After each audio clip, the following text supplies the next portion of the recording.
Bodrum'a Gelelim YouTube kanalından herkese merhabalar. Size gördüğünüz gibi mükemmel bir sahilden sesleniyorum. Şu an ben de dayanamadım, suyun içerisine girdim. Nasıl anlatsam bilemiyorum ya. İnanılmaz bir kumsalı var. Şu an size çektiğim bütün alan, birazdan anlatacak olduğum projenin kendi plaj alanı. Böyle bir plaj alanı çoğu otelde bile gerçekten yok. Nasıl bir yapı anlatılmaz yani. Yaşamanız lazım. Ve buranın öncelikle söyleyeyim, denize sıfır yerler çok soru işareti olabiliyor. Kat mülkiyeti, iskanı, her şey dört dörtlük olan, bütün altyapıları güncel, sıfır bir proje. O konularda aklınıza gelebilecek her türlü sorunun cevabı evet. Hiçbir konuda bir sıkıntısı yok. Ayrıca bunların yanı sıra burası kanalizasyon sistemine bağlı. Kendi içerisinde trafosu, jeneratörü bulunuyor. Ters ozmoz sistemiyle su destek sistemleri var. Yani dört dörtlüğün ötesinde bir proje. Bunun benzerini kolay kolay bulamazsınız. Lütfen yani anlatacağım her şeyi dikkatlice dinleyin. Proje geniş çaplı, güzel bir proje. İçindeki bütün detayları tek tek anlatacağım. Burası mavi bayraklı koylardan biri ve bu koyun yarısı neredeyse bu projeye kullanımına ait olacak.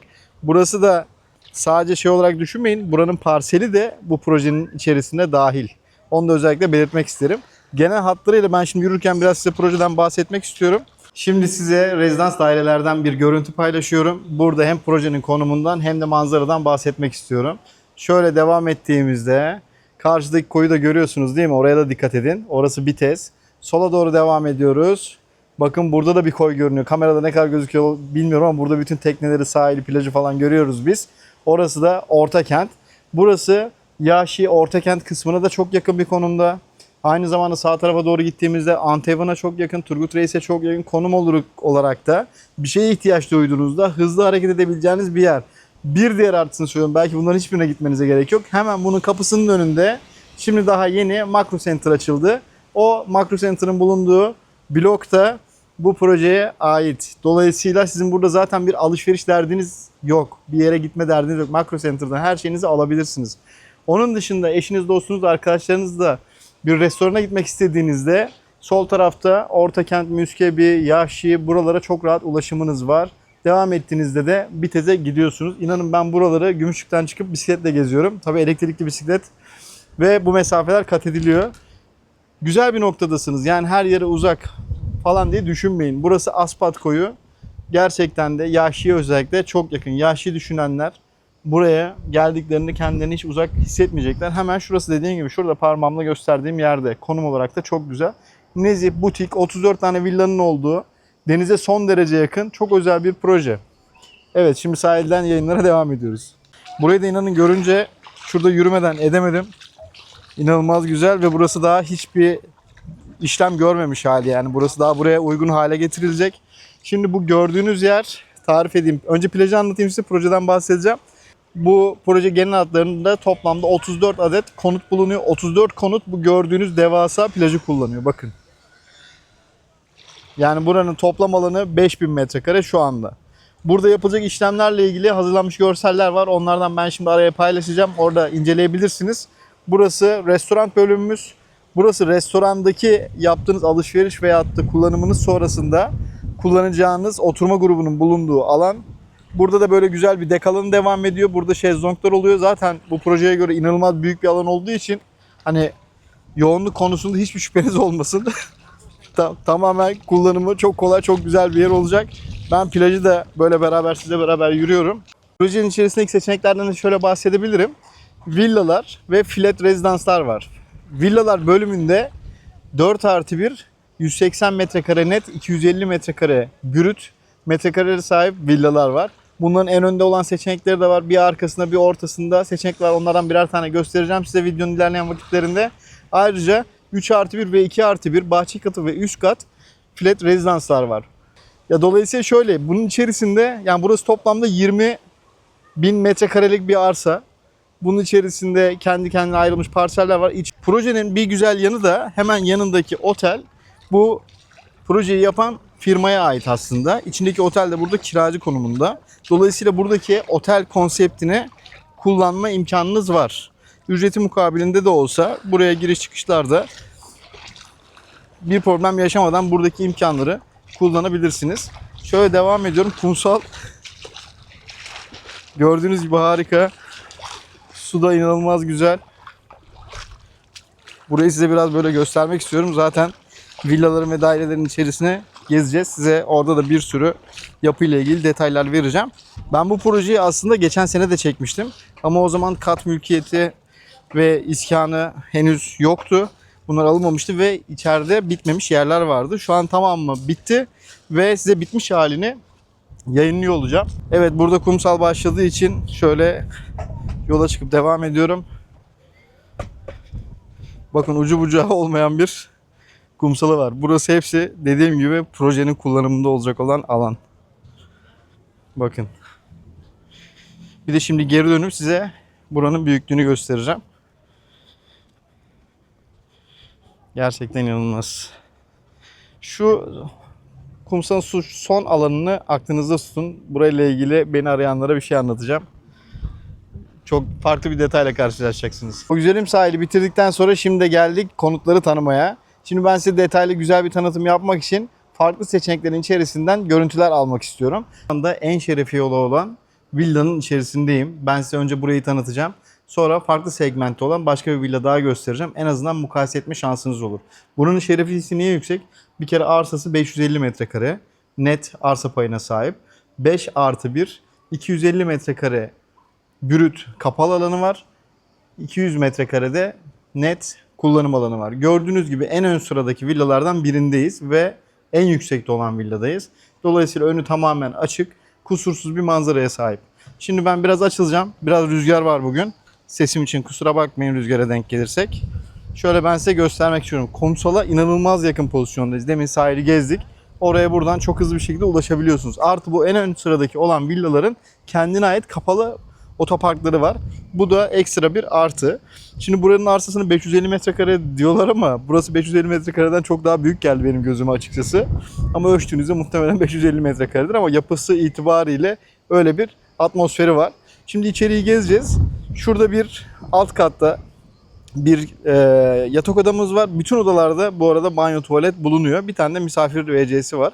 Dolayısıyla 4+1 dediğim yerde 5 tane tuvalet, 4 tane banyo olduğunu otomatik olarak düşünebilirsiniz. Şu odanın üst katında gördüğünüz gibi bir teras alanımız var. O da orada başka bir odaya açılıyor. Dolayısıyla burada 1, 2, 3 oda. Bir odada burada 4 oda var. Bu villaya özel. Dışarıda bir de müştemilat tarzında da bir odamız daha var. Dolayısıyla burası toplamda 5+1. Bütün villalarda, yani 4+1 dediğimiz villalarda da sadece bu ana yapı var. Şimdi içerisini gezeceğiz. Şurada bir odası var. Yukarıda 3 odası var gibi düşünün.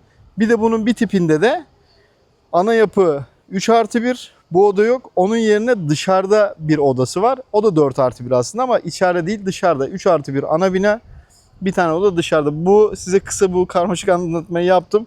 Çünkü projenin geri kalanındaki villa yapılarını bir seferde anlatmış oldum. Bunu anladığınızda hepsini kolaylıkla anlıyor olacaksınız. Şu an havuzun kenarından geziyorum gördüğünüz gibi. Villayı da içeride gezdireceğim size. Bu da bu villanın yandaki müştemilat alanı gördüğünüz gibi. Bunun üstünde de bir bahçe alanı orada konumlandırılmış. Gayet avantajlı, güzel bir hale gelmiş. Villanın biraz üst tarafına çıktım. Müştemilatın üzerinde kalan bu yeşil alanı da göstermek istedim. Buradan denize bakarak aşağı doğru inelim. Buranın ana girişi hemen bu salonun sağ tarafında ana giriş kapımız var. Ama onun yerine ben salondan şimdi gireceğim. Kapı şurası gördüğünüz gibi. Salondan ben giriyorum. Buradaki dek alanlarını da görün. Şöyle geniş, güzel, direkt denize bakan bir salonumuz var. Bu evde de biraz ekstra da var. Bu gördüğünüz her şey belki dahil olmayabilir. Eğer buraya ziyarete gelirseniz geldiğinizde onları detaylıca size bahsediyor olacağız. Şöyle denizi biraz netleyeyim. Görebilin. Harika, çok güzel bir deniz manzarası var gerçekten. Umarım benim gördüğüm gibi görebiliyorsunuzdur. Daha önce de belirtmiştim. Plaj mavi bayraklı. Ve bu denize 30-40 adım mesafedeyiz. İnanılmaz kolay bir şekilde denize ulaşım var. Bunun en büyük konforu ne biliyor musunuz? Ailenizle beraber hareket etmeden çocuklarınızı, gençleri denize gönderebilirsiniz. Güvenli bir ortam, denize girip geleceklerdir. Site bu imkanları sağlamakta kusursuz gerçekten. Şöyle sağa doğru dönüyorum. Tekrardan. Mutfak alanını biraz gezelim. Aşağıdaki odayı ve yukarıdaki odaları gezelim. Burada projedeki genel villaların genel yapısını anlamış olmanızı umut ediyorum. Burada giriş tarafında karşınızda bir vestiyer alanı var. Evde akıllı ev sistemi, BRF iklimlendirme, yerden ısıtma. Mutfak konusunda da Miele markayla anlaşmışlar. Çok güzel beyaz eşya kendi takımları var. Harika. Ankastre setleri vesaire. Burada ada mutfağı görüyorsunuz. Burası ile ilgili yani alıcı pozisyonunda olduğunuzda buradaki bütün seçenekleri size ayrıca da video çekip size özel de gönderebilirim. Burası şöyle çekiyorum ama misafir lavabosu olarak düşünebiliriz. Şöyle de bir salonu genel olarak göstereyim size. Şimdi şu alttaki odaya gezelim. Ondan sonra da yukarıya çıkalım. Burada direkt bahçeye doğru açılan güzel bir odamız var. Burada gördüğünüz gibi mesela ekstra olan şeyler. Şu yatak başı normalde diğer evlerde yok ama gömme dolaplar var. Gibi detaylardan bahsediyorum yani ekstra olarak. Evin içiliği kullanılan parkeler, kapılar son derece güzel. Şu an evde ışık olmadığı için size tam detaylı gösteremiyorum tabii ki. Burası direkt denize açılan bir oda konumunda bulunuyor gördüğünüz gibi. Bir de çıkalım üstteki odalara bakalım beraber. Merdivenleri de güzel incelemenizi tavsiye ediyorum. Üst kattaki odaları çekmeden önce şöyle bir manzaralarını ve balkonunu çekmek istedim size. Gördüğünüz gibi.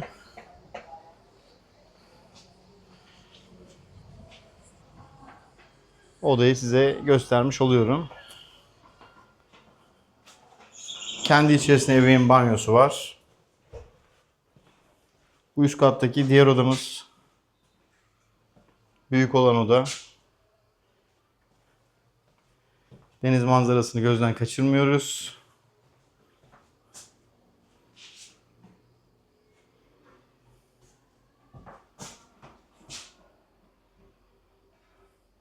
Bu şekilde büyükçe bir yatak odası olarak değerlendirebiliriz. Şimdi bir de arkadaki odayı göstereyim size. Bunun da artısı yanında çok güzel bir teras alanının olması.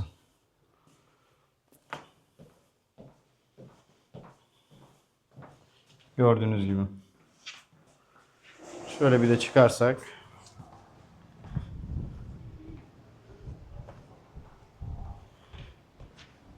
Burası da gayet güzel bir kullanıma sahip.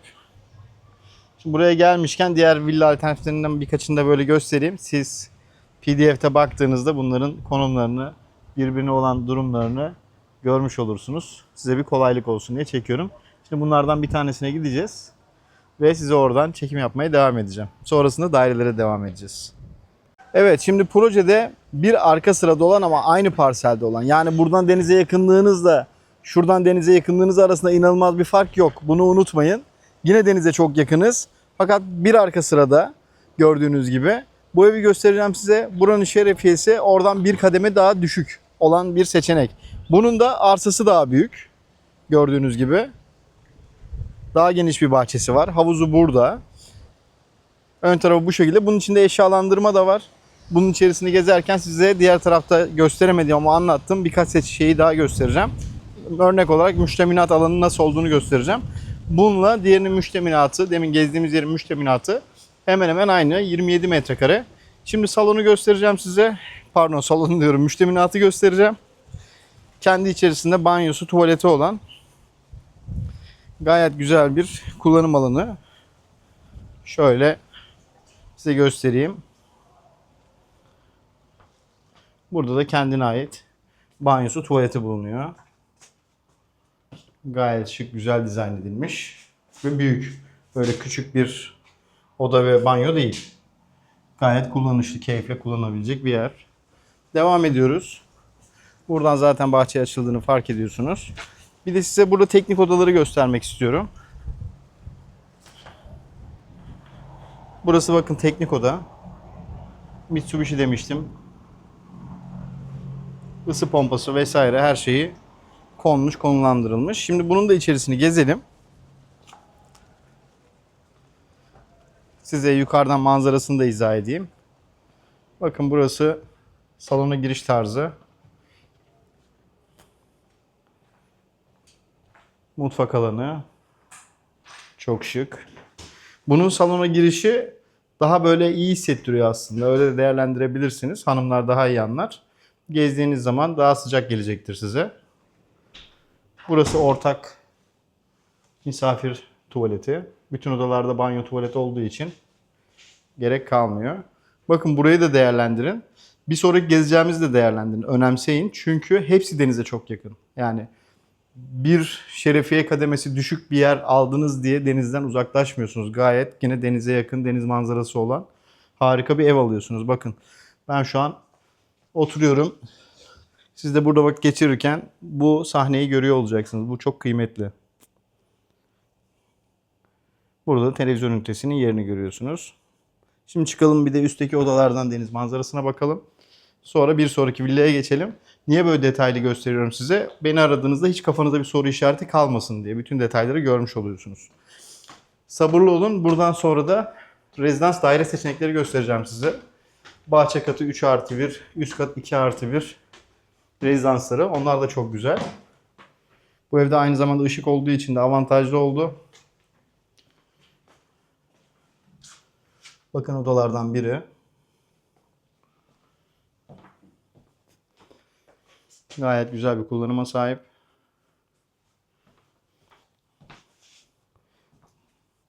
Size burada şeyini de göstermek istiyorum.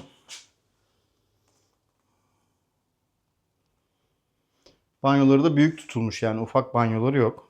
Bütün odalarda gördüğünüz gibi akıllı ev sistemiyle ısı ayarlama yapabiliyorsunuz. Şu duvarlarda kullanılan malzemeler çok güzel. Ve burada gayet büyük bir ebeveyn yatak odasıyla karşı karşıyayız.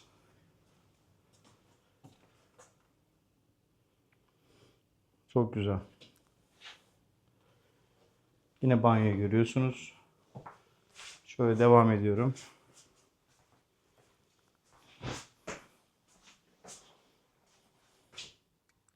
Şimdi normalde standartlarda bir takım şeyler yok. Aldığınız villaya göre değişir ama bazılarında uygulamalar yapılmış. Buraya alan mesela bu içindeki malzemelerle beraber de almış oluyor. Yani buranın fiyatın içerisinde şu anda üzerine gördüğünüz şeyler de dahil. Onu da önemseyin yani. O da ciddi bir fiyat farkı oluşturacaktır normalde. Bunun da üst kattan manzara ve görüntü, denize olan mesafe bu şekilde. Burada bütün villaların 2 araçlık otopark hakkı var. Biri genel otoparkın orada, bir tanesi kendi evinin önünde olarak değerlendirebilirsiniz.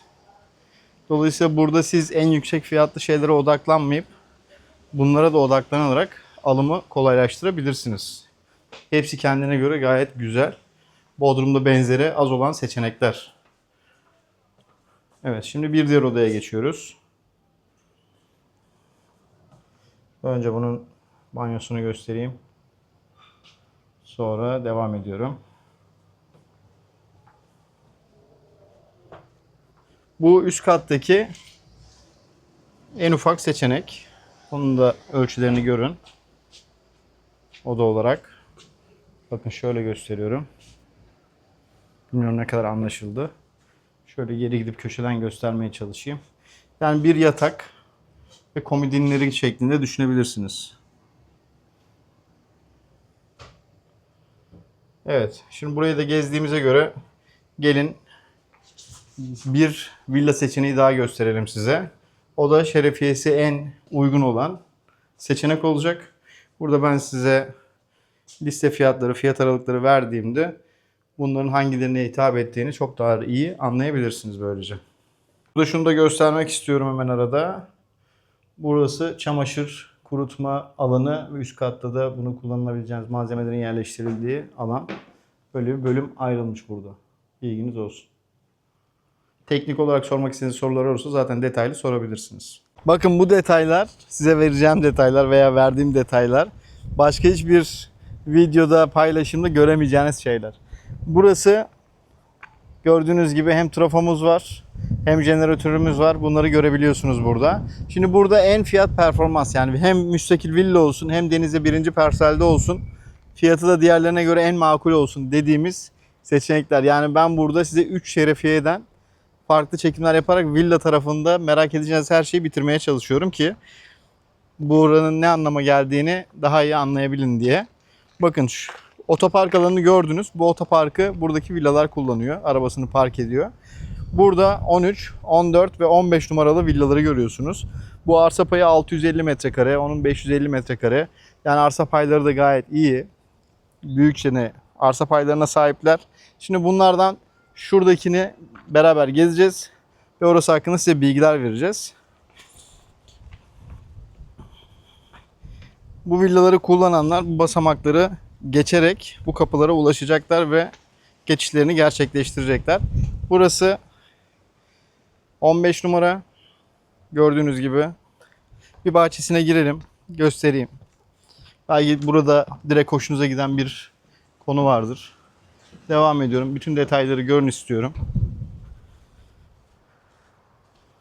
Burasının güzelliği köşe konumda olması. Yani komşusu yok. Bahçe katından böyle gördüğünüz gibi bir deniz manzaramız var. Arsaya bakıyoruz. Böyle bir arsa. Şimdi burasını diyeceksiniz ki işte manzarası şöyle böyle vesaire diyebilirsiniz. Ama mantıklı düşündüğünüzde hiç manzarası olmayan bunun gibi villaları zaten buna benzer fiyatlarda alabiliyorsunuz. Buranın zaten kendine ait çok geniş bir plaj alanı var. Denize inmesi, yürümesi çok rahat. O yüzden bu villa da tercih edilebilir. Bunları kesinlikle dezavantaj olarak görmeyin. Böyle bir burada villanın oluyor olması sizin denize sıfır konumda böyle arsalı, müstakil bir villa alma şansınızı ortaya çıkarmış oluyor. Yani bunu bir dezavantaj değil, bir fırsat olarak görmenizi tavsiye ediyorum. Eğer bu da dört dörtlük olsaydı en öndekiler gibi bu sefer ulaşılamaz oldu. Ama şu anda ulaşılabilir seviyede bir seçenek sunulmuş oluyor size. O yüzden ön yargılı olmayın. Böyle etrafını gezdiğimizde kendine ait bir müştemilat alanı var. 3+1'de bir ana yapıya sahip. Buranın şimdi size hem arka bahçesini göstermek istedim hem de gördüğünüz gibi iskana alınmış bir bina olduğunu gösteren bina sertifikaları da var. Dolayısıyla buranın yasal durumuyla ilgili hiç kafanızda bir soru işareti olmasına gerek yok. Burası da arka bahçe olarak değerlendirebileceğimiz geniş alan. Son derece güzel. Geniş arsalı, denize son derece yakın. Tam müstakil, dışarıda da müşteminatı olan, ana binası 3+1 olan toplamda 4+1 bir yapı. Burası da sonuçta nette 180 metrekare kapalı alana sahip. Çok güzel bir villa. Buraları dediğim gibi düşündüğünüzde aslında çok değerli bir yapıya kavuşmuş oluyorsunuz. Şimdi geçelim 14 numaraya. Evet, şu anda 14 numaradayız. Buranın özelliği ne? Burası çift kotlu. Yani iki ayrı kotta bahçeleri var. 550 metrekare bir arsa payı var. 36 metrekare havuzu var. Şu gördüğünüz gibi geniş bir bahçe alanı var. Denizi hem bu bahçenin bu bölümünden görebiliyorsunuz hem bu üst kottan denizi çok rahat görebiliyorsunuz. Köşe konum olduğu için de özel bir villa bence deminki gibi ara konumdansa avantajlı. Hani burası buradaki şerefiyesi düşük olanların arasında belki de en mantıklı olan bu. Tabii sizlerin görüşleri de çok önemli. Kendiniz geldiğinizde değerlendirme şansınız var. Şimdi buraya kadar zaten gelmiştik. Şimdi oradan aşağı doğru indik şu kadar. Devam ediyoruz. Şimdi bu üst taraftaki kottaki bahçeyi alt bahçeye aslında bir merdivenle bağlayabilirsiniz. O da bir detay olarak aklınızda bulunsun. Şimdi buranın bahçesini geziyoruz. Ana girişimiz burada gördüğünüz gibi. Buranın ayrıca dışarıda bir müştemilat alanı yok. 4+1'in komplesi evin içerisinde. Şimdi beraber gezeceğiz. Nasıl olduğunu görmüş olacaksınız. Şöyle bahçeye doğru baktığımızda harika geniş bir bahçemiz var bakın. Gayet uzun. Hani o havuz olmasa burada futbol maçı bile yapılır. Öyle diyebilirim. Nedense bu projede söylenen arsa metrekarelerinden çok daha büyük hissettiriyor arsalar. Şöyle arada geçerken salon kısmına denk gelen bir alan burası. Salonu gezerken de ben size burayı göstereceğim. Devam ediyoruz. Şu kotun altında kalan bölüm. Şurada teknik oda var.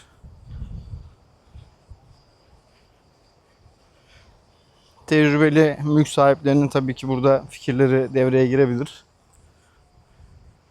Şöyle de ben size göstermiş olayım. Gayet güzel bir seçenek.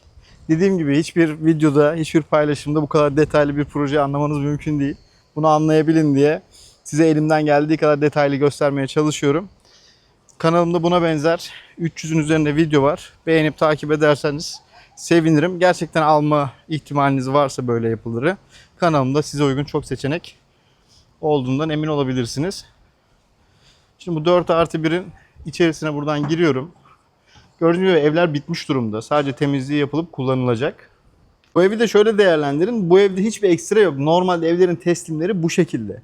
Yani demin gezdiğimizde yatak başıdır, işte televizyon ünitesidir. Bunları gördüğünüz evlerdeki verilen fiyatlarda onlar içine dahil. Yani ekstra bir rakam istenmiyor onlar için. Dolayısıyla fiyatlara mukayese ederken bunları da düşünün. Artısını eksini. Hani tahmin ediyorum 100-150 bin euro gibi bir maliyet vardır diye düşünüyorum. Kendiniz daha iyi bilirsiniz. Bu konuda hassas davranmanızı tavsiye ederim. Gelmişken hemen kenarda gördüğüm için bunu da göstereyim istiyorum size. Burada mekanik bir sistem kullanılmış doğal taşla. Bu korozyona ve tuza karşı dayanıklılık sağlaması için denize sıfır yerlerde böyle şeyler çok önem kazanıyor. Yarın öbür gün evinizde rutubet ve benzeri şeyler olmaması adına. Bunların hem uygulaması hem tamiri kolay hem de temizliği kolay. Gayet güzel, maliyetli bir sistem. Onu da bütün yapılarda, bütün dış cephelerin her tarafında kullanıldığını özellikle belirtmek isterim. Bu görüntünün sebebi de odur. Sıradan bir yapı değil gerçekten. İşçilik olarak zaten gelenler son derece beğeniyorlar. Tasarım biraz kişisel. Kendiniz ufak tefek değişikliklerle buraya tabii daha fazla renk de katabilirsiniz. Daha bohem hale de getirebilirsiniz. Ama kendi standardı gayet güzel. Bu tip evlerde de gördüğünüz gibi şöyle bir durum var. Evet, evin normal ana girişi burası. Akıllı ev sistemini orada görüyorsunuz. Burada dikkatimi çeken ilginç bir şey var. Belki anlayanlar bunun farkını biliyordur. Şu an ışıklar hiç titreme olmuyor gördüğünüz gibi. Normalde 60 FPS'te çekim yaparken buralarda hep titreme olur. Muhtemelen sitede trafo olduğu için dalgalanma olmadığından dolayı da oluyor olabilir. Onu da artık siz teknik olarak bilginiz varsa değerlendirebilirsiniz. Bu villada girdiğimizde hemen burada içeride bir tane odamız var. Gördüğünüz gibi. İlk gezdiğimiz villada olduğu gibi. Bir tek odanın yeri farklı. Sağda değil, sol tarafta bir odamız var. Ve kendi içerisinde banyosu, tuvaleti bulunuyor. Şimdi bu villanın ben size salondan manzarasını göstermedim. Onu da göstereyim. Bakın tam salona denk gelen iki villanın arasından bir deniz manzarası var. Ve gayet huzurlu hissettiriyor. Yani arkada kalıyor, denizden uzağım veya işte denizi hiç görmüyorum gibi bir ortam yok. Unutmayın ki en öndeki villa ile bunun arasında belki 40 metre bile yok. Belki 30 metre bile yok. Ve aynı yerdeyiz aslında.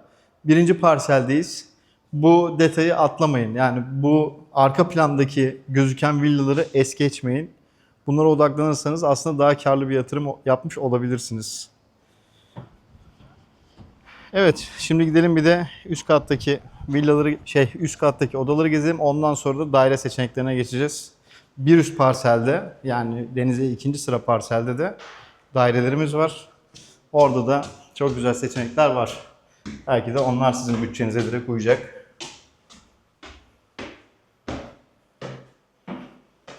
Villa yapısı aynı. Sadece ben manzarasını göstermek istiyorum.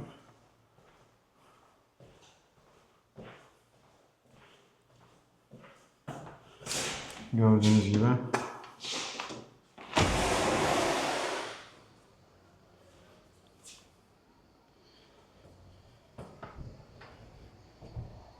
Gerçek alıcılar bütün detayları, komşuluk ilişkilerini, etrafın çevresini görmekten mutlu olur. O yüzden böyle detaylı gösteriyorum bakın.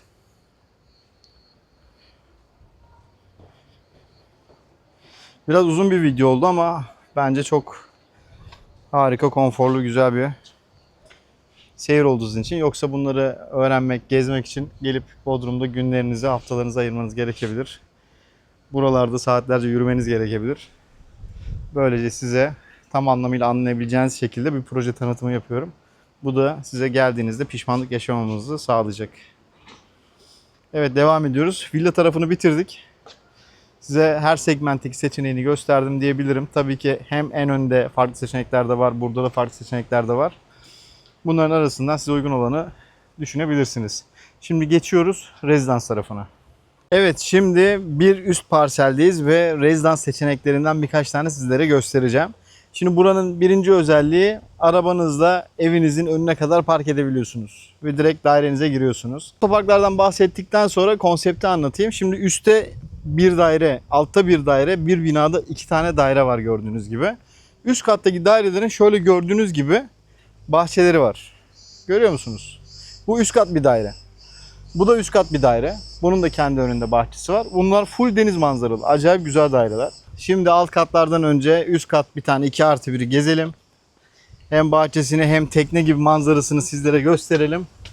Bakalım ne düşüneceksiniz. Bir de bunun alt katlarında 3+1 bahçe katları var.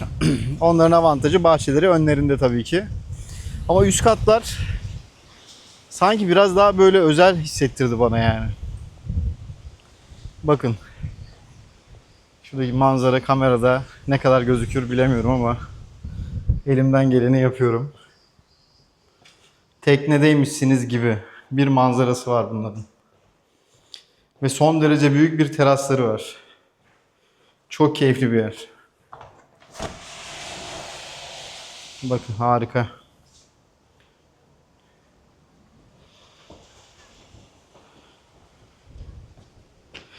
...4K televizyonunuzda izliyorsanız bence burası sizi inanılmaz etkilemiştir.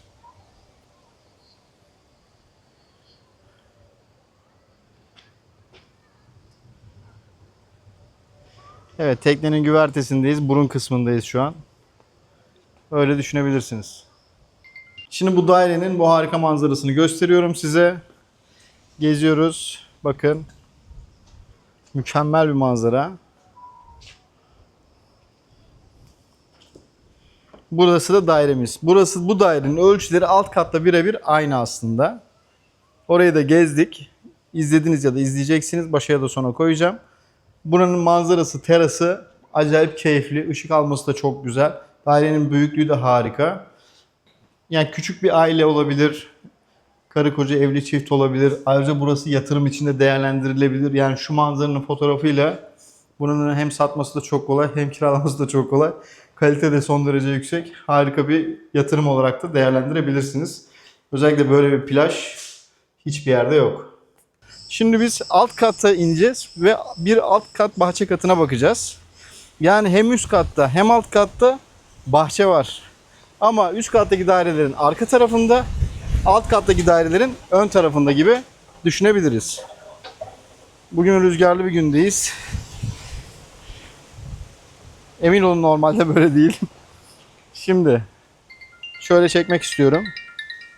Evet, şimdi bunların ana daireler 2+1 ama dışarıda şöyle bir konaklama alanı var. Kendi içerisinde banyosu, tuvaleti olan harika bir alan.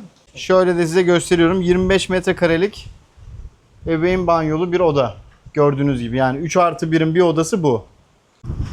Şöyle dairenin etrafını rüzgara rağmen sizin için geziyorum. İnşallah çok fazla etkilenmiyordur sesimiz. Bu çok güzel bir 3+1. Arkadaki daireyle beraber manzarayı görüyorsunuz.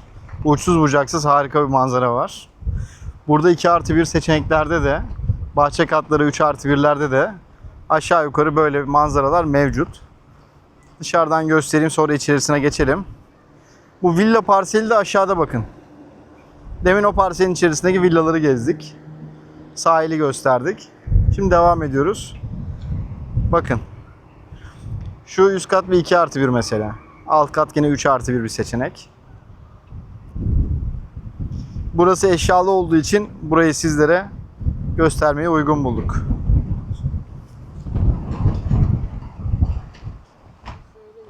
Bugünün tarihini de söyleyeyim size. Hani bir haftalık bir fırtınadayız şu anda. Lütfen burayı rüzgarlı bir yer olarak düşünmeyin, aldanmayın. 21 Temmuz günü ben burayı çekiyorum. Bilginiz olsun. Devam ediyoruz. Evet, şöyle gelip size salonu göstermek istedim. Döşenmiş halde bir 3+1'in içi ama burayı 2+1 daireyle de aynı bu. Yani bunun üst katında bunun aynısından bir tane daha var. Bu manzaraya sahip 3 katlı bir daire olduğunu düşünebilirsiniz. Evet, buraya kadar izlediyseniz hepinize çok teşekkür ediyorum. Kanalımı takip edip yorum yapmayı unutmayın. Bana ulaşmak için yukarıdaki telefon numaralarına ulaşıp tüm detaylı bilgileri isteyebilirsiniz. Görüşmek üzere. Umarım herkes hayalindeki eve bir an önce kavuşur.